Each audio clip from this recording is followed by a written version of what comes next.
Court की deadline खत्म, काम पर नहीं लौटे जूनियर डॉक्टर, आंदोलन जारी।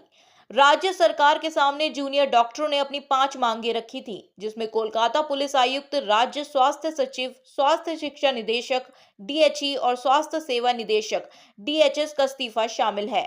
जूनियर डॉक्टरों ने शाम 5 बजे के बाद भी सुप्रीम कोर्ट के आदेश के अनुसार हड़ताल खत्म नहीं की है।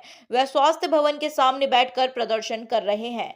जूनियर डॉक्टरों का कहना है कि मांग पूरी नहीं होने पर वह लाल बाजार की तरह ही स्वास्थ्य भवन के सामने धरना देंगे। गौरतलब है कि प्रदर्शनकारी चिकित्सकों ने अपनी 5 मांगों को स्वीकार करने के लिए राज्य सरकार को शाम 5 बजे तक का समय दिया था। प्रदर्शनकारी चिकित्सकों का कहना है कि अब तक हमारी मांगों को पूरा नहीं किया गया है। हालांकि हम राज्य सरकार के साथ किसी भी तरह की चर्चा के लिए तैयार हैं। राज्य सरकार हमारी मांगों को पूरा करेगी तो हम लौटेंगे काम पर। राज्य सरकार के सामने जूनियर डॉक्टरों ने अपनी 5 मांगे रखी थी, जिसमें कोलकाता पुलिस आयुक्त, राज्य स्वास्थ्य सचिव, स्वास्थ्य शिक्षा निदेशक और स्वास्थ्य सेवा निदेशक का इस्तीफा शामिल है। ऐसा न करने पर उन्होंने कहा कि वे स्वास्थ्य भवन के सामने धरना देंगे। उन्होंने कहा, अगर राज्य सरकार हमारी मांगों को पूरा करती है तो हम ड्यूटी पर लौटने के बारे में सोचेंगे। उन्होंने कहा, हम चाहते हैं कि राज्य सरकार स्वास्थ्य क्षेत्र को साफ करे।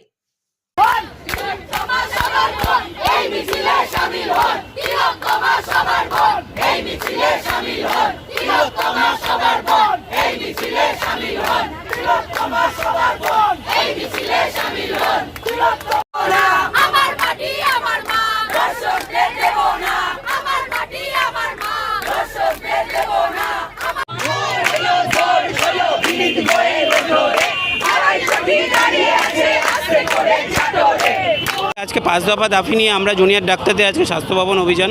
প্রথম অভিযান যে এই ঘটনার সাথে যারা যুক্ত তাদেরকে খুঁজে বের করে আনা এবং কী কারণে ঘটনা ঘটেছে তার মোটিভটাকে বের করে আনা এবং যারা এর পিছনে যুক্ত তাদেরকে শাস্তি দেওয়া। দ্বিতীয় হচ্ছে এই ঘটনার সাথে আমরা দেখেছি স্বাস্থ্য ভবনের শীর্ষ অধিকর্তারা এর সাথে যুক্ত। তারাই নির্দেশ দিয়েছিল যে আমরা চিঠিটা আমরা সামনে পেয়েছি, তারাই নির্দেশ দিয়েছিল যে যে জায়গায় ঘটনাটা ঘটেছে তার রিনোভেশন করা। এর সাথে ডিএমই এর সাথে যুক্ত ডিএমই, ডিএইচএস এবং হেলথ সেক্রেটারি তাদের অপসারণ আমরা দাবি করছি। 3 নম্বর দাবি যে আমরা দেখেছি কিভাবে আমাদের সুরক্ষা দিতে ব্যর্থ হয়েছে পুলিশ কমিশনার। 14 তারিখের রাতে আমাদের উপর হামলা হয়েছে, তাই বিনীত গোয়েলকে এই ঘটনার সম্পূর্ণ দায়ভার নিতে হয়, তাকে পদত্যাগ করতে হবে। 4 নম্বর দাবি হচ্ছে সমস্ত মেডিকেল কলেজ হাসপাতালগুলোতে যে সুরক্ষার যে কোনো বন্দোবস্ত নেই, আমাদের কাজের কোনো পরিবেশ নেই, এই পরিবেশটাকে ফিরিয়ে আনতে হবে, মানে কাজের সুবন্দোবস্ত করতে হবে।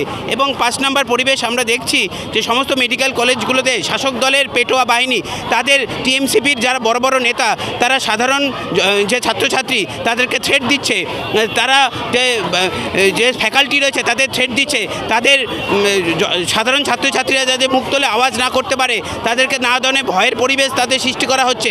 তাই আমরা চাই যে সমস্ত মেডিকেল কলেজগুলোতে টিএমসিপির যে নেতা দ্বারা যে ভয়ের পরিবেশ তৈরি হয়েছে সেই ভয়ের পরিবেশটাকে নির্মূল করা, এই 5 দফা দাবি নিয়েই আজকে আমাদের স্বাস্থ্য ভবন অভিযান। আমরা দেখতে পেয়েছি 9 তারিখের ঘটনায় আমাদের একজন বোন সেখানে মারা গিয়েছে। এই ঘটনা শুধু একটা বিচ্ছিন্ন ঘটনা নয়, পশ্চিমবঙ্গে যে কোনো মেডিকেল কলেজে একই রকম ঘটনা ঘটেছে। কোনো জায়গায় স্বাস্থ্যের কোনো মানে নিরাপত্তার কোনো ঠিক নেই, সিসিটিভি থেকে শুরু করে রেস্টরুম থেকে শুরু করে কোনো কিছুরই সুবন্দোবস্ত নেই। এবং ঘটনার পর 1 মাস অতিবাহিত হয়েছে, কিন্তু আমরা দেখেছি নিরাপত্তার কোনো সুবন্দোবস্ত কোথাও কিচ্ছু করা হয়নি। এই জন্যই আজকে আমরা স্বাস্থ্য ভবন অভিযান করছি। আমরা বলেছি যে আমাদের 5 দফা দাবি রয়েছে, এর মধ্যে 4 দফা দাবি স্বাস্থ্য আমাদের রাজ্য সরকারের হাতে রয়েছে।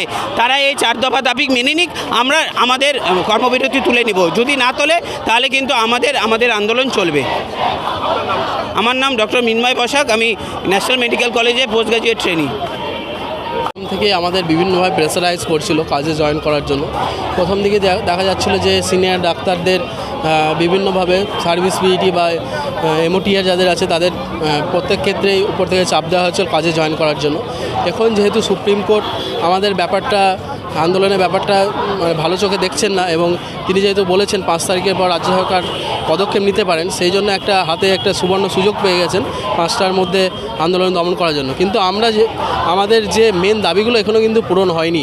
আমরা যে চেয়েছিলাম এই ঘটনার সঙ্গে দায়ী যে সিপি কলকাতা পুলিশের কমিশনার তার অপসারণ, সেটা আমরা পাইনি। এই ঘটনার সঙ্গে যে মূল দায়ী যে অভিযুক্ত এবং যারা প্রত্যক্ষ পরোক্ষভাবে ঘটনাটাকে ধামাচাপা দেওয়ার চেষ্টা করছে তাদেরকে কিন্তু এখনও গ্রেপ্তার করা বা তদন্তের আয়ত্তে আনা হয়নি। এবং আমাদের যে সেফটি সিকিউরিটি এর দাবিগুলো এখনও পূরণ হয়নি। এবং সর্বোপরি কলেজে যে বিভিন্ন কলেজে ভয়ের রাজনীতি চলছে, একটা থ্রেট কালচার চলছে, সেই বিরুদ্ধে কিন্তু কোনো পদক্ষেপ এখনও নেওয়া হয়নি। সুতরাং সমস্ত দাবি না আদায় হওয়া পর্যন্ত আমরা কাজে ফিরতে পারি না। কারণ আমরা আমাদের হসপিটালে প্রিমাইসের মধ্যে আমরা সেফটি ফিল করছি না। কারণ বিভিন্ন কলেজে এখনও বিভিন্ন রকম থ্রেট কালচার, বিভিন্ন ভয় দেখানো চলছে। বিভিন্ন অজুহাতে ছাত্র দলের সংগঠক টিএমসিপি নেতারা বিভিন্নভাবে ভয় দেখাচ্ছে এবং তারা বিভিন্ন জুনিয়র ছাত্রদেরকে থ্রেটও দিচ্ছে। সুতরাং এই পরিস্থিতিতে আমাদের যতদিন না দাবি পূরণ হচ্ছে আমরা কাজে ফিরতে পারছি না। কতটা সুরক্ষিত হাসপাতালে নির্ভয়ার মৃত্যুতে পুরো সিসিটিভি ফুটেজ দেওয়া হয়নি, 27 মিনিটের ফুটেজ দেওয়া হয়েছে, কি বলবেন? সুতরাং এটা তো দেখাই যাচ্ছে যে একটা 27 মিনিটের ভিডিও দেওয়া হয় সিসিটিভি, সেটাও আবার 4টে ভাবে বিভক্ত করে। মানে কোথাও হয়তো কিছু পরিমাণ তথ্য হয়তো লুকাবার চেষ্টা চলেছে, সেটা এখন তদন্তের আয়ত্তায় আনতে হবে। আমরা এটা প্রথম থেকে বলে আসছি, যারা বিভিন্নভাবে পুলিশ যারা আছে এবং পুলিশ প্রশাসন যারা যেভাবে একটা ব্যাপারটা ধামাচাপা দেওয়ার এভিডেন্স ট্যাম্পারিং চেষ্টা করছে, তাদেরকে যেন সিবিআই পাকড়াও করে এবং তাদেরকে তদন্তে আয়ত্তে নিয়ে আসে, তবেই কিন্তু ঘটনার সত্যতা যাচাই হবে এবং সত্যতা সামনে আসবে। আপনারা কি আন্দোলন চালিয়ে যাচ্ছেন নাকি কাজে যোগ দিচ্ছেন? না, আমরা বলেছি যে আমাদের 5 দফা দাবি, আমাদের 5 দফা দাবি হলে আমরা কাজে ফিরে যাব। এটা যদি আজকে হয় কালকে আমরা কাজে ফিরে যাব। সুতরাং আমাদের দাবি পূরণ হলে আমরা কাজে ফিরে যাব, এটা সেরকম বড় কিছু নয়। যে আপনাদের ট্রিটমেন্ট করছে না, রোগী মৃত্যু হচ্ছে, এটা কি কতটা সঠিক? দেখুন, এই ঘটনাটা যিনি বলছেন যে 23 জনের মৃত্যু হয়েছে, এই ঘটনাটা তিনি কোথায় তথ্য পেলেন এইভাবে মৃত্যুর ঘটনা, এটা আমার জানা নেই। কারণ এর আগে আমরা বহুবার দেখেছি, আন্দোলন তো এরকম নয়, এর আগে বহুবার বিভিন্ন হসপিটালে রোগীরা হচ্ছে এই হাসপাতাল থেকে এই হাসপাতালে বেড না পেয়ে এমনিতেই মারা যান। সেই পরিসংখ্যান কিন্তু এই দেখে না এই হসপিটালে। এবং বিভিন্ন যে ইনফ্রাস্ট্রাকচারের অভাব, যে স্বাস্থ্যক্ষেত্রে যে ইনফ্রাস্ট্রাকচার এত অভাব, যার ফলে ঠিক জায়গায় যে একটা সুপার স্পেশালিটি হসপিটাল গড়ে উঠেছে কিন্তু সেখানে সিটি স্ক্যান হচ্ছে না।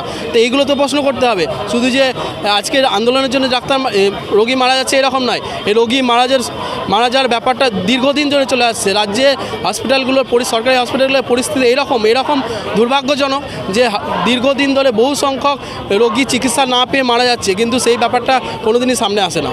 আপনার নাম? আমার নাম ডক্টর অঙ্কুশ ঘোষ, আমি ইন্টার্ন সিএনএমস।